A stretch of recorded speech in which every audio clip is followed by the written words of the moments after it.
नमस्कार। B Ed second year third paper और fifth unit हम लोगों की चल रही थी, जिसमें लास्ट हमने टॉपिक देखा था सहपाठी व्यू रचनाएं, और आज हमारा टॉपिक है नवीनतम अनुदेशनात्मक अभ्यास। क्या होता है नवीनतम अनुदेशनात्मक अभ्यास? नवीनतम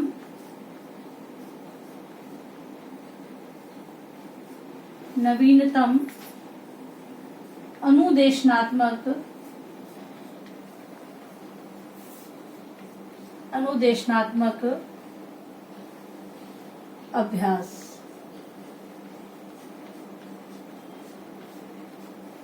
अब इस नवीन अनुदेशनात्मक अभ्यास से हम ये प्राय अभी मतलब कि इससे आशय यह है कि जो हम नई टेक्निक का यूज कर रहे हैं, इनके द्वारा जो हम नवीन जो तकनीकें आ रही हैं, उनके द्वारा हम शिक्षण कार्य को सरल बनाने का प्रयास कर रहे हैं। तो हम देख रहे हैं कि उसमें जो शिक्षण कार्य है किस प्रकार सरल और प्रभावपूर्ण हो रहा है। तो ये क्या अभ्यास है, इसके अंतर्गत अब हमें जो ये नवीनतम अनुदेशनात्मक अभ्यास है वो समावेशी विद्यालय के सृजन में किस प्रकार योगदान दे रहा है, इन बालकों का अधिगम इससे किस प्रकार सरल हो रहा है और वो उच्च अधिगम की ओर बढ़ रहे हैं। तो इसमें किन किन का योगदान है तो हम देखेंगे कंप्यूटर और इंटरनेट के द्वारा विकलांगता कम करना। अब किस प्रकार कंप्यूटर और इंटरनेट के माध्यम से विकलांगता को कम किया जा रहा है। तो पहला बिंदु हमारा है कंप्यूटर तथा इंटरनेट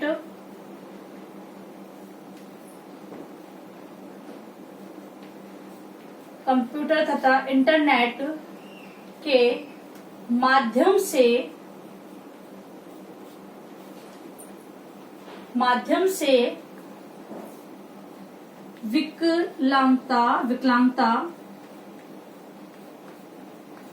विकलांगता कम करना।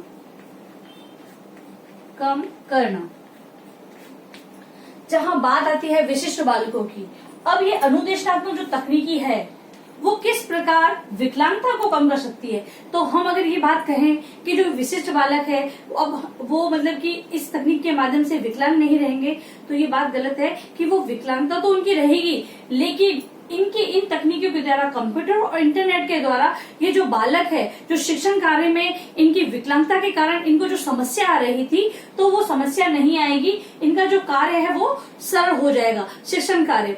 अगर बात हम करते हैं कि अगर एक बालक है उसको हाथों में प्रॉब्लम है तो वो लिख नहीं पाता है ज्यादा देर तक, तो कंप्यूटर के माध्यम से वो किसी चीज को हम आजकल हमने देखा है कि स्पीकर दिया होता है, बोलकर भी हम शब्दों को टाइप कर सकते हैं, या फिर वो माउस के द्वारा क्लिक करके भी शब्दों को लिख सकता है, या फिर वो किसी भी प्रकार से अपने शिक्षण कार्य को वो सरल बना सकता है। और इंटरनेट पे ऐसे बहुत सारे प्रोग्राम हैं जिनके द्वारा एक बालक है वो अपने शिक्षण कार्य को उच्च बना सकता है। तो इस प्रकार जो हम उन बालकों की विकलांगता को तो खत्म नहीं कर सकते, लेकिन इन जो ये साधन है इनके द्वारा हम इन विकलांगता को कम करने का प्रयास कर सकते हैं, यानी कि वो भी सामान्य बालकों की तरह ही शिक्षण कार्य कर सकेंगे, अधिगम कर सकेंगे इन तकनीकों के द्वारा या इन साधनों के द्वारा। अब दूसरी बात है शैक्षिक पुनर्वास में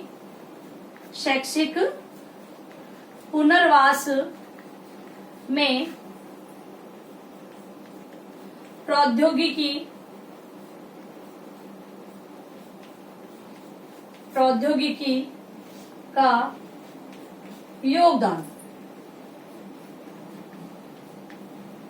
शैक्षिक पुनर्वास, अब शैक्षिक यानी शिक्षा से संबंधित, पुनर्वास मतलब कि जो चीज पहले छूट चुकी थी लेकिन उसको वापस बसाया जा रहा है, में प्रौद्योगिकी का योगदान।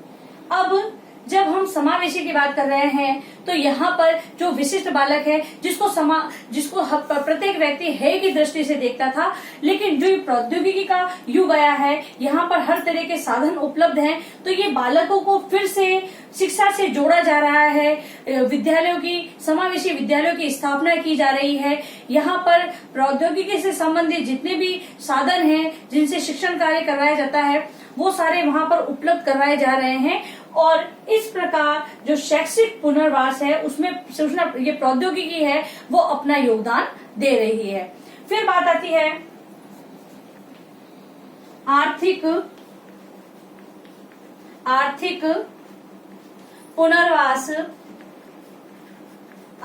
पुनर्वास में प्रौद्योगिकी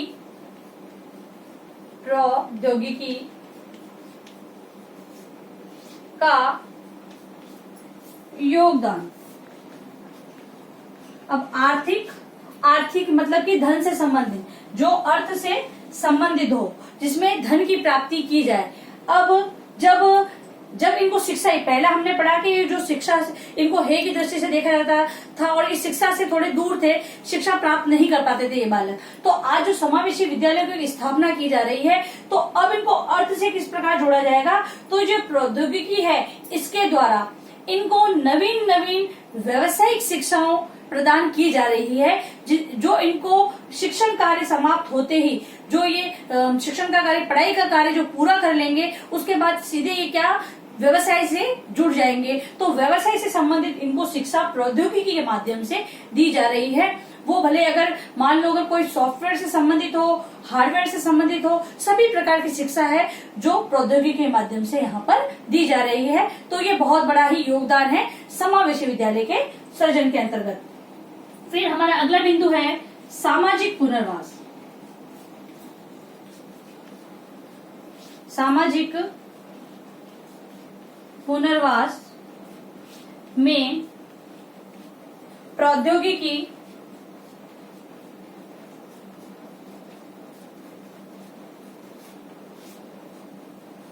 का योगदान।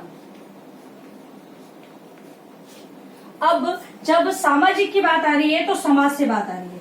अब सामाजिक पुनर्वास, अब समाज में भी इन बालकों को अच्छी दृष्टि से देखा जाने लगा है, क्योंकि जो प्रौद्योगिकी है, जो नई तकनीकों से ये बालक समाज में अलग अलग प्रकार के कार्य कर रहे हैं। इन तकनीकों को यूज करके अगर मान लो वो शिक्षा प्राप्त करते हुए कंप्यूटर के द्वारा ऐसे प्रोग्रामों का चयन करते हैं और समाज में नए जो किसी भी कार्यक्रम है तो उनमें ये भाग लेते हैं और इन प्रौद्योगिकी के जो साधन है उनका उपयोग वहां पर करते हैं, तो इनको और उच्च दृष्टि से देखा जाता है, वहां पर इनको सम्मानित किया जाता है। तो इस प्रकार ये समाज में फिर से अपना स्थान बनाने का प्रयास करते हैं, किसके द्वारा? प्रौद्योगिकी के द्वारा, क्योंकि इसी के द्वारा इन्होंने शिक्षण कार्य सीखा, व्यवसाय से जुड़े। तो अगर इन चीजों से ये जुड़ गए हैं तो अधिकतर बात है कि आज समाज क्या मांग रहा है, अच्छी शिक्षा होनी चाहिए, अच्छा व्यवसाय होना चाहिए, तभी समाज में वो व्यक्ति प्रतिष्ठित कहलाता है। तो सामाजिक पुनर्वास में भी प्रौद्योगिकी का बहुत बड़ा योगदान है। फिर बात आती है राजनीतिक पुनर्वास में प्रौद्योगिकी का योगदान। जो हमारा पांचवा बिंदु है राजनीतिक पुनर्वास में प्रौद्योगिकी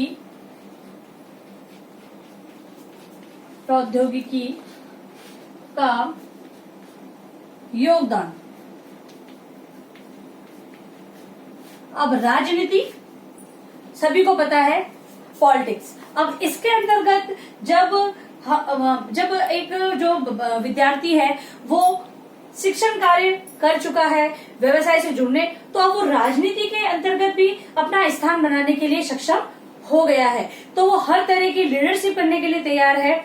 वो प्रौद्योगिकी से मतलब कि नई तकनीकों के द्वारा मतलब कि अपने अधिकारों के बारे में भी जानने लगा है। जो आज हर तरह के जो अधिकार हैं उनसे संबंधित और किस पद के लिए किस प्रकार की योग्यता चाहिए, तो वो सभी चीजें वो इंटरनेट और कंप्यूटर के माध्यम से जान रहा है, वो सब प्रौद्योगिकी है, तो उसे जानकर वो अपना स्थान कहाँ पर बना सकता है, राजनीति के अंतर्गत बनाने के लिए सक्षम हो चुका है, जो कि एक समावेशी विद्यालय के लिए बहुत ही बड़ा योगदान कहलाएगा। फिर बात आती है चिकित्सक की व्यवस्था, मतलब जो उनको चिकित्सकीय व्यवस्था के अंतर्गत जो योगदान है, चिकित्सकीय व्यवस्था में प्रौद्योगिकी का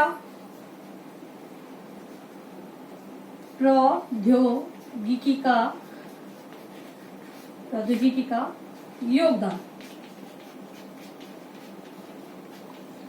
अब चिकित्सकीय व्यवस्था में तो दिखती बात है, आजकल जो सारे इंस्ट्रूमेंट है वो सारे प्रौद्योगिकी मतलब कि जो इंस्ट्रूमेंट है वो सारे ऑनलाइन वगैरह है, और सारी जो अधिक समय लगता था जिन कार्यों को करने में, अगर इन बच्चों की बात की जाए तो ये अक्षम बालक है, तो इनके लिए जो भी इंस्ट्रूमेंट बनते थे वो पहले हाथ से बनाए हुए वगैरह इस प्रकार के होते थे। आजकल कंप्यूटर द्वारा निर्मित है ये सब चीजें, तो इनको क्या है, जो इनका जो कार्य करना है चिकित्सक संबंधी, मतलब कि जो इनके देखभाल संबंधित है, मतलब कि इनकी जो विकलांगता है उसके बारे में जो देखभाल करनी है, तो वो इंस्ट्रूमेंट है, तो उसके अंतर्गत भी बहुत बड़ा योगदान है। अगर बात की जाए सोनोग्राफी वगैरह, तो ये तुरंत हो जाती है और इनसे इनकी जो समस्या है उसका पता लगाया जाता है।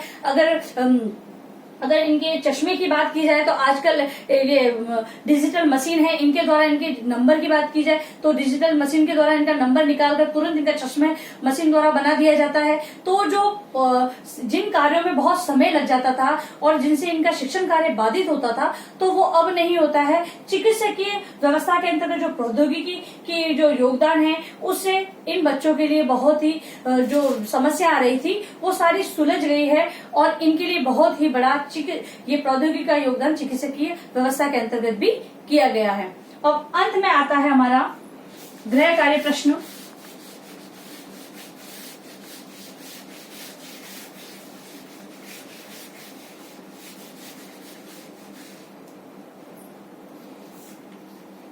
गृह कार्य प्रश्न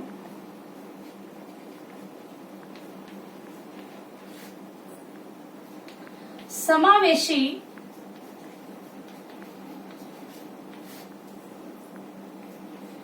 विद्यालय के सृजन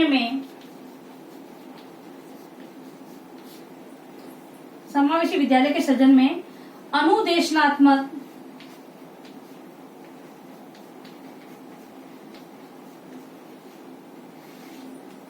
अभ्यास का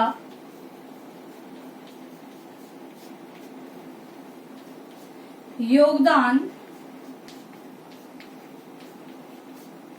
लिखिए। मतलब वही है कि जो समावेशी विद्यालय का सृजन है उसे अनुदेशनात्मक अभ्यास का योगदान क्या है, जो कि हमने पढ़ा। अब अंत में आप लोगों से निवेदन है कि आप लोग जब भी घर से बाहर जाए तो मास्क का प्रयोग करें, अपने फेस को सही तरीके से कवर करके जाए। अगर आप बाहर जाते हैं तो आपस में कम 6 फीट की दूरी बनाए रखें और सभी को इसके लिए जागरूक करें। आप सार्वजनिक स्थलों पर जाते हैं तो वहां पर अगर यदि आपने किसी चीजों को छुआ है तो अपने हाथों को सैनिटाइज करें, या घर पर आकर उन्हें अच्छी से साबुन से उन्हें धोएं। सुरक्षित रहें और सभी का ध्यान रखें।